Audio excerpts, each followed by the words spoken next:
So, want to welcome you back to My 5XYZ. Today we're going to talk about quantum computers. So, standard disclaimer, not a CFP, not a CPA, and I'm by no means an expert on quantum computers. In fact, quantum computers are something I only learned about in the last week and a half as I was trying to do research for this video. I had previously invested in quantum computers just kind of sporadically on public because it's something that I randomly came across, was intrigued by, and put some money into it. I'm not sure if this was in July or August, but kind of fast forward to now, I've made some money on some, maybe lost a little bit on others, but it was enough to get my attention and to just ask the question, what exactly is a quantum computer? So on this video, we're going to kind of talk about what I try to do when encountering a new kind of topic or area that I'm not familiar with. So the first thing, I try to think about what the future is going to look like maybe a year from now and 5 years from now. There's actually a great podcast by Brendan Shima, who's talking with @Tim2030. Both are on Public. I'll leave a link to the podcast there. And if you don't know what Public is, it's an investing community where it's kind of a mashup of Robinhood, meaning Facebook, Twitter. It's a social media interaction that allows you to kind of bounce ideas with other people and kind of form great relationships and friendships. And so personally, I'm a huge fan of Public. I'd recommend that you join. But again, not a paid sponsor. This is just someone that has been using the app for about 5 months now and truly fell in love with it. Kind of moving on though, other things I want to cover about is what exactly a quantum computer is and why you should maybe consider investing in it. Other things I want to talk about are the expected timeline when quantum computers might be ready for prime time. And then finally, how do I plan on investing in something like this? So what's the future going to look like? If you are a short-term trader, you're trading off of current news events, earnings reports, and things like that. And so it's perfectly reasonable for you to pay attention and trade based off of those. But oftentimes, a lot of the news is already priced into the price of the stock. And so for me personally, as a long-term investor, I don't try to pay as much attention to that information. And instead, I try to focus my attention on gaming out what 1 year, 5 years for a company is going to look like. Why should I be investing my hard-earned money right now with the hope for a future payoff a year from now, 5 years, or even longer? So when my previous video on the metaverse came out, that was me trying to game out what the future is going to look like, what the applications for the metaverse are going to be like, whether it's reimagining the workplace, reimagining our way of socially interacting.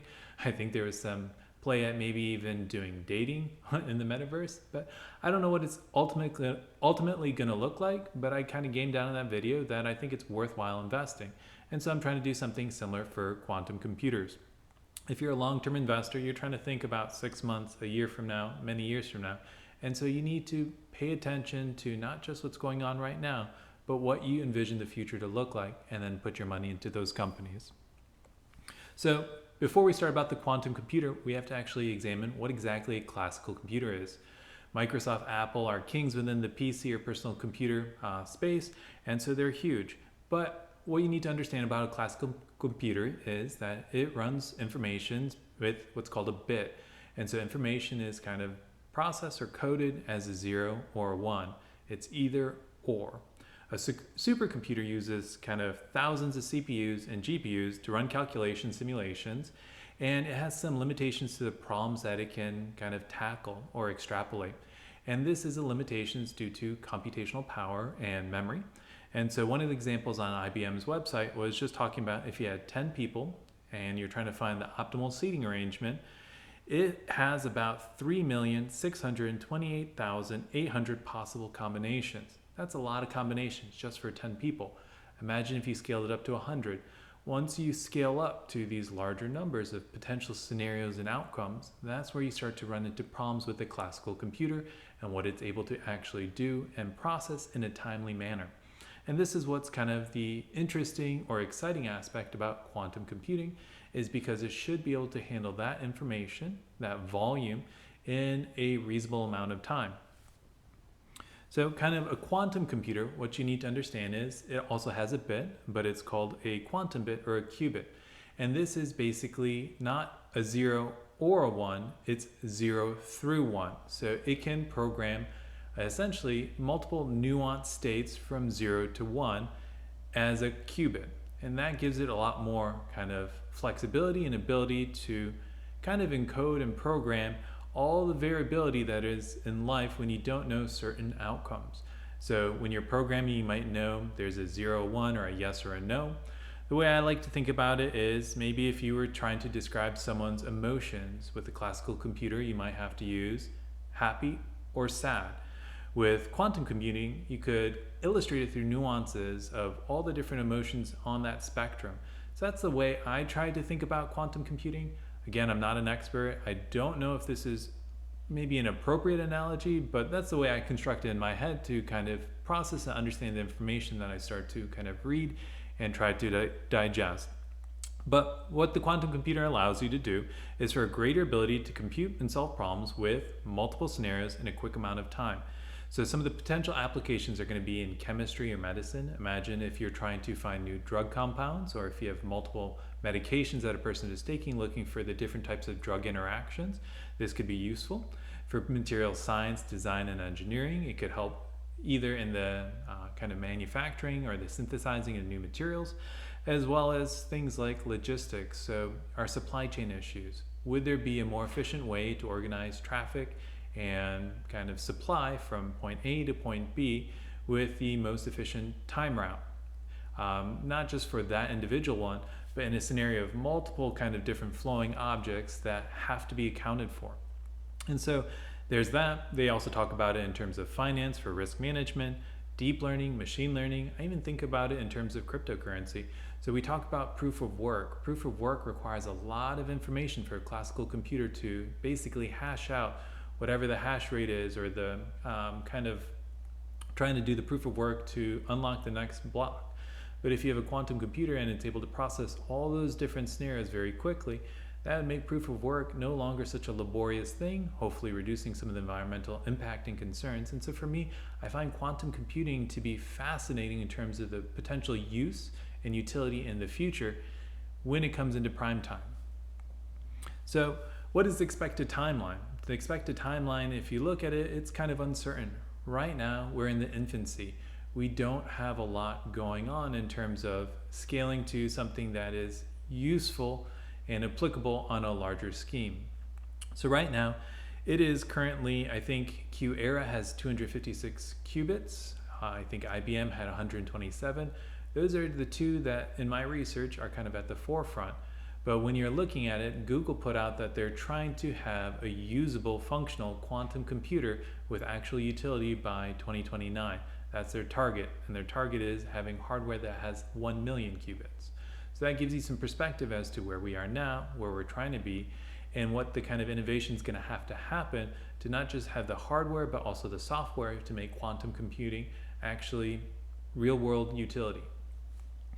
So how do I plan to invest? So when I'm investing in a new space, I like to do some research. And so usually I actually look for ETF. I also like to look for who the big players are in that space. But I am a pessimist or a realist, and so I'm not expecting quantum computing to make me money. Like you said, or like you heard me say, 2029 was where Google's hoping to have a usable one. So what do I do in 2021 through 2029? Well, I need to find other companies that are having products and useful kind of growth in the meantime. So I'm going to look for companies that are focused on quantum computing in the background, but also have products that are kind of being launched, earning revenue, creating me returns for right now, because I don't want to just leave that money stagnating from years on end, hoping that quantum computing comes to fruition in 2029 and then has an explosion. I want to hopefully capture some of that growth in other avenues. And so we'll kind of go over some of the next kind of topics. So we'll start first with the ETF. So there's Defiance Quantum Etf, or QTUM. It was first started by 9/4/2018 with an expense ratio of 0.4%. Its year to date is 28.5% growth. Its 1 year is 62.78%, and its lifetime is 116%. So it's had some growth since 2018, and it hasn't just been stagnating in terms of money. What this one is an equal weight, and so what that means is of the 70 holdings that it has, it tries to keep it at a certain percentage. In this case, it rebalances kind of semi-annually, and so when you're looking at it, you might see that the top holdings might just be slightly higher than the bottom holdings, and that's because it's equal weighted, meaning that it's trying to have the same percentage within each company. It's not trying to risk stratify which ones it thinks are the best and have a higher weight towards it. It's just trying to cover its bases. For this one, it talks about its function as being early utilization is therefore likely to be in drug discovery, optimization of complex systems, artificial intelligence, risk management, retail, cybersecurity, and material science, defense, energy, and logistics. And so that's what this ETF was created to kind of capture the potential utility in. For this, the fund makeup, what they said on their website is QTUM is comprised of equity securities of leading global companies engaged in research and development of commercialization of systems and materials used in quantum computing. So now is it trying to invest in the quantum computing hardware, but trying to invest in all the other aspects of quantum computing. So it has the advanced traditional computing hardware as one category, but it's also looking for high-powered computing data connectivity, such as connecting it to the cloud. Another one is going to be cooling systems. So for these quantum computers to work, it actually has to function in close to absolute zero for these qubits to remain stable and for it to stay functional. And so cooling is actually a very important aspect of quantum computers working. And so you have to not only invest in qubits, but you have to invest in all the kind of infrastructure that houses the quantum computing, that interfaces between a classical computer and the quantum computer, as well as ways of kind of having cloud to store that data and finding ways to kind of integrate it all together. And so the last and final thing is going to be companies and big data for kind of deep learning. Once you have this ability to quantum compute, you need the information to put into it. And so having that information is also equally important. So the next three companies I kind of found by just simply Googling what are the top quantum computing companies. And I found an article that had 18. I'll leave that in the description. But I picked the top three, and they are Microsoft, IBM, and Google. So starting off with Microsoft, you're already well established with kind of the impact that Microsoft has had in our lives. And you're kind of pretty established with the fact that Microsoft is a solid company. It's been growing year over year. It's provided me with great returns within my F-Tech ETF that I use, but I also have a small position in Microsoft like I do in Apple, although Apple is a little bit larger, but I'm slowly trying to build up Microsoft as I'm seeing that they're becoming a player within the metaverse. I'm now seeing they can do quantum computing, they have a role in gaming with Xbox, and they're doing kind of cloud and data storage. And so they have lots of hands and lots of different pots, but kind of some of the other things that when you look at their quarterly statements, they have revenue coming in from personal computers. They have it through the intelligent cloud or Azure. It's spelled A-Z-U-R-E. I think that's Azure, but whatever. You have productivity and business processes. So the example there is going to be your Office 365. Instead of downloading that CD into your computer and installing it, it's now through the subscription service plans and through the cloud. And then, of course, gaming with Xbox. So it's known for pushing development in the metaverse right now. And so that's hopefully going to be more of a short-term, kind of the 1 to 5 year way of kind of getting return on my investment. But the 10-year looks like quantum computing would be the kind of next iteration. And so that's why I'm excited about investing in Microsoft. It's done a lot in the past, but it's got its eyes on the future as well, not just for the near term, but also for the long term. And so for me, I think Microsoft is an exciting player within the quantum space. And so what they put out about quantum computing is this. It says, over decades of research and development, Microsoft has achieved achievements across every layer of the quantum stack, including software, applications, devices, and controls, and is delivering true impact today through quantum-inspired classical computing. So some of the issues that they're trying to tackle is simply how to kind of deal with qubits. So qubits are very fragile. They require cold temperatures because these qubits are essentially in a state that instead of being 0 or 1 with high separation, it's kind of like a gradient. And it doesn't take it doesn't take a lot of energy to upset it from going from one state to the next state or kind of creating this error. And by putting it in close to absolute zero temperatures, it slows things down. It reduces the chance of extra energy accidentally exciting a qubit into the wrong state, in creating or introducing error. And so that's why it's so important to figure out how to not only manufacture these qubits, but have qubits that are going to be stable, long lasting. And that is the serious limitation of quantum computing right now. So questions they have are, how do you control qubits without introducing something that kind of damages it? And that's kind of the issue with introducing heat. So we'll get more onto that. And then how do you build something that's going to scale up and fit if you have these requirements of needing absolute zero? So to keep that at absolute zero conditions or near, you have to have a refrigerator or a system to keep it cool. But if you're trying to scale up the size and you have physical limitations on the fridge size, how do you balance all these issues? How do you optimize the ratios so that you are able to maximize qubits, but minimize size, space within these constraints of keeping it in a cool environment? So some of the technical innovations they have are a thing called a gooseberry. It's a chip that operates in freezing conditions, and it's meant to be an intermediary between classical computing and the qubits. So this gooseberry allows for voltage to be introduced to the qubit so that you can change or alter the states of the qubit for doing the computations that you want. But it integrates through a classical computing set. And so you'd be able to have a classical computer to hopefully program software that can then run through this interface and interact with the qubits to do the actual quantum computing and then back out with that information. Problem is, there's a lot of technical things that probably are above this, but it is an interesting innovation that they're able to do with the gooseberry as well as their cryo computer core. What they're trying to do is create basically a 3D stack that allows you to have as much kind of qubit information in a small space without introducing error from the heat generated by potentially the gooseberry or the cryo component.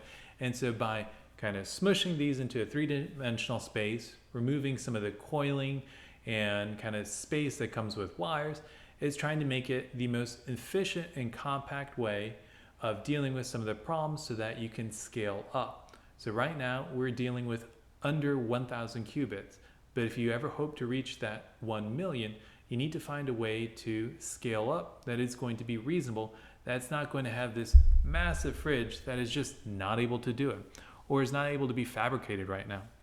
And so what they're trying to build on is what's called topological qubits, but again, that's too much for this video here. And so we'll kind of move on to some of the practical applications that Microsoft has. So Microsoft has Azure Quantum Qio, and what they have is quantum development kits. And so what this says is Microsoft and its partners ensure hardware and software innovations are brought to you with minimal to no change in your code base. And its partners include IonQ, Honeywell, Quantum Circuits Incorporated, 1QBit, and Toshiba. And some of the use case examples of this is even within their own company, Azure Storage. So that's their cloud.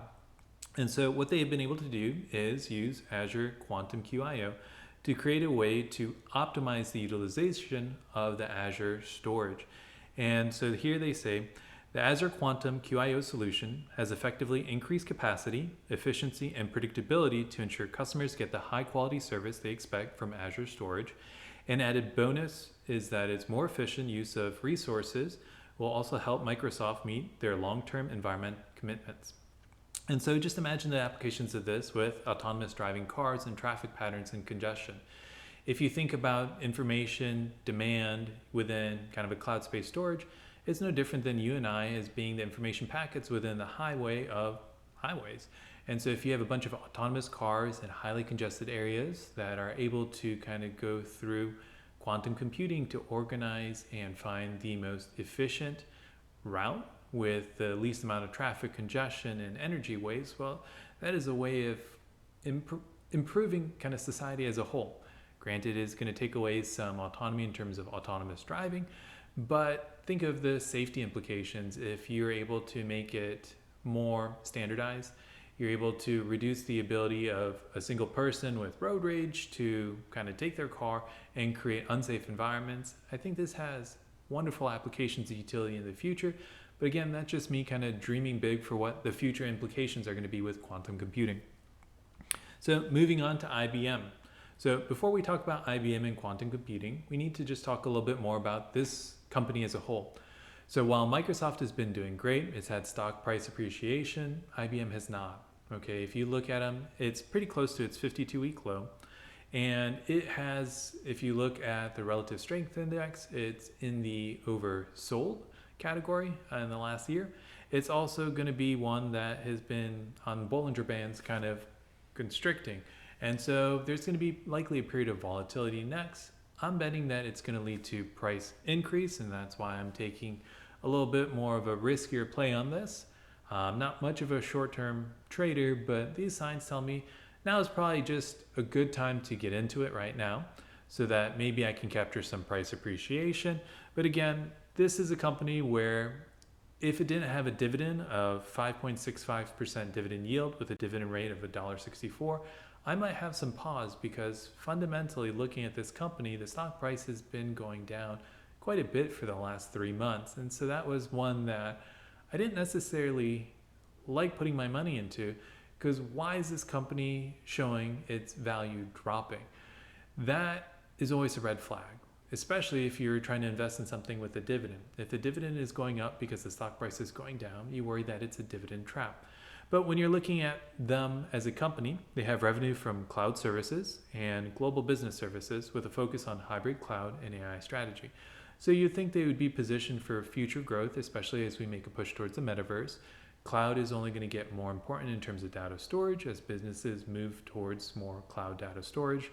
And so I think they are still a viable company. I don't think IBM is going to go belly up. I don't think they're going to go bankrupt. And so I wouldn't say this is necessarily a safe play, but this is a play that I think I feel comfortable investing in for the long term, despite seeing the fact that over the last 3 months, the stock price has gone down. Some interesting things though, they've had a debt reduction of $7 billion since year end in 2020, and it's returned about $1.5 billion to its shareholders through kind of dividends. And so again, like I mentioned, if it wasn't for the fact of the dividend and some of the technical analysis that I did, showing that maybe this is a good entry point, I might have holded for a little bit before entering into this one. But kind of moving on to quantum computing with IBM, they seem to be a leader within this space. And so within 2019, they had a 27 qubit processor. In 2020, they had a 65 qubit device called the Hummingbird. In 2021, there was a big deal about their 127 qubit one called the Eagle. And their projected growth for 2022 is a 433 qubit called the Osprey. And then finally in 2023, a 1121 qubit called the Condor. And this is where they describe it as being an inflection point where you can explore error correction and truly quantum advantage over classical computers. So one of the other things you need to pay attention to is just not singularly focused on hardware, but also software. When you finally do build this hardware, you need to have software to run on it so that it's actually useful. What good is having this quantum processor if you don't have any kind of use capabilities for it? And so that's the other thing that they're trying to innovate. And they have what's called a circuit library that's going to be tailored towards machine learning, chemistry, and finance. And so the way I think of it is they know what questions to ask and how to ask it, but they don't have the device built yet. And so that's why I think when quantum processing actually achieves viability, there's going to be a huge uptick in its application and its widespread use, because I think a lot of people recognize the value, are waiting for it, are building it. They're just waiting for the final component, which is the actual quantum hardware. So moving on to Google. Not going to go too much into this, okay? They're a huge company. They are making money on search engines, data storage. They even have YouTube. I've talked about it before, but YouTube, I think, is the new iteration of TV networks. You have a bunch of different people on YouTube trying to create their own channels, from myself trying to create this YouTube channel to lots of other creators that are huge, that have 1 million subscribers. These people are creating their own channels that are essentially functioning like NBC, ABC, and they're creating a high quality product that people are consuming on the regular. And so I think Google is an interesting play from search through having huge data storages of our information and our preferences, that once we have a quantum hardware and the software to process it, they're going to get pretty smart with our data, probably knowing us better than we know ourselves through our kind of subconscious preferences. And so that does give me a little bit of pause. It does make me kind of worry about the future. But again, the future is coming whether or not I like it or not, and this is probably going to happen, so I might as well invest in it. So where they stand in terms of quantum computing. So in 2019, they demonstrated physical qubits could do calculations faster than world's supercomputers, and this was done with Google's Sycamore. The Google Sycamore is actually a 54 qubit, but one of them actually failed, so technically it was a 53 qubit that was doing this kind of data computation that was compared against a supercomputer and was found to be superior. It wasn't able to find where they presently are in terms of qubits with Google, but like I had mentioned, in 2029, they're hoping to have built what they call a useful quantum computer, and I think their definition for useful was meant to be about 1 million qubits. So we're a long way from that, it seems like. But again, like I talked about with Microsoft, with Google, these are great companies that have had stock price appreciation, and so you can put these money in, they're making revenue in other areas, and you can still capture exposure to quantum computing while waiting for it to come to fruition. IBM was a different approach. I think it maybe is undervalued. I think it has some serious potential to go up in price appreciation because it's close to 52-week lows, but it also has an insurance policy with a generous dividend. And so even if I kind of find my money going stagnant, if I think of 5% dividend as being a savings rate, that's way better than what I'd have in a savings account. Granted, if the market is having a standard performance of 10%, like the S&P 500 is usually around 8 to 10%, well, technically I would have underperformed the market. But that is a risk that I'm willing to take, that 3% or 5% underperformance, if it means that potentially when quantum computing comes and I see a huge price appreciation, I'm exposed to that, then so be it. Plus, in the end, with the drip method of dividends reinvesting, I'd just be buying more and more into IBM without even having to put any extra money in. Even if I just said, I'm capping it out here and I'll just let the dividends reinvest, I'd still be growing my position. And so those are the three companies. We talked about the ETF, and the last one that we're going to talk about is one that is not publicly traded. This final one is called QuEra. It's a new startup born out of research based in Harvard and MIT, and it recently raised $17 million. I bring this up because Rakuten is a Japanese e-commerce, and they're investing heavily within this, okay? This goes to show that there are a lot of companies that see value in the quantum computing space. There's still a lot of people willing to fork over lots of money to back these new startups. And so they're just the latest quantum hardware to have 256 qubits, which I think is the most right now. Again, I am only a week and a half of research into this, so take everything I say with a grain of salt. But they have a goal of reaching the 1,000 qubit mark by about 2 years, which I think means 2023 based on the time of this article being published. It's not publicly traded, but again, I included this to just show you that there's a lot of money being poured into this sector, into this space, and a lot of companies are putting their money into this. And so Microsoft, you have your Google, you have your IBM, you have Rakuten. If these big companies are putting their money into this space and see the potential, I personally am going to take some of my money and put it into this space as well. And so that brings me to some of my conclusions. This study made it clear to me that technology is no longer just pigeonholed into the technology sector. Technology is bleeding into every single space. From the automotive industry, you're seeing it with kind of smart cars and the interface with people, so that you have these touch screens, you have these navigation systems. You even have a push towards EV, and that's going to be even more tech heavy, as well as the future hopefully going towards autonomous driving. So tech is within the automotive sector, whether or not you like it or not.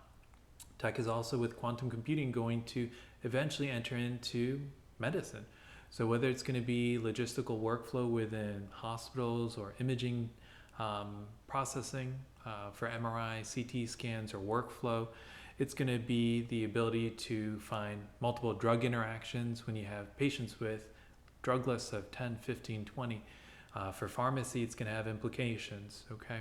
It also could do drug development. So you're able to come up with these different compounds and run experiments with it, game it out without investing lots and lots of money in terms of fabricating it. If you can do these thought experiments with quantum computing, and you can make a lot of your mistakes through these theoretical calculations, well, that's going to save a lot of money, a lot of time, And so that's an interesting way quantum is going to end up in healthcare and biotechnology. Quantum computing could also do material science. And so you have these new compounds that could potentially be fabricated more efficiently, or new compounds. And so again, technology is no longer just the tech space. It's not just the idea of a phone or a computer. It's going to be pervasive. If you just think about it in terms of logistics for supply chain optimization, for the metaverse, if you think in terms of artificial intelligence, deep learning, machine learning, there are a lot of different ways. Right now, we're just scratching the surface with cryptocurrency and blockchain technology. We're reimagining what the idea of a virtual currency is going to look like, the idea of having virtual objects that are personally yours through NFT creation. There's going to be a lot of reimagining in the next 10 years. And so for me, quantum computing seems like a reasonable place to take a calculated bet. And I use the word bet because it is speculative. Things might not work out the way I think they're going to, but I think this is an area that I want to invest in.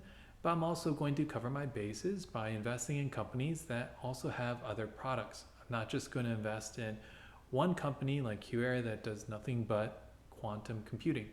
Also, they're privately owned. But you get what I mean. I'm investing in Microsoft. I'm going to invest in IBM. I'm going to invest in Google. And then I'm going to get an ETF that has that kind of broad range through QTUM. But that's my approach to challenging myself to go into a new topic, learn about it, and figure out a way how I personally am going to apply my money to investing in it. Hope you learned something new. Again, share in the comments maybe some ideas that you have with quantum computing, things you're excited about, maybe some topics you want me to cover. Again, appreciate you all listening. Don't forget to like, subscribe, and follow. Maybe even set that alert so you know when my next video comes out. But again, thanks for listening.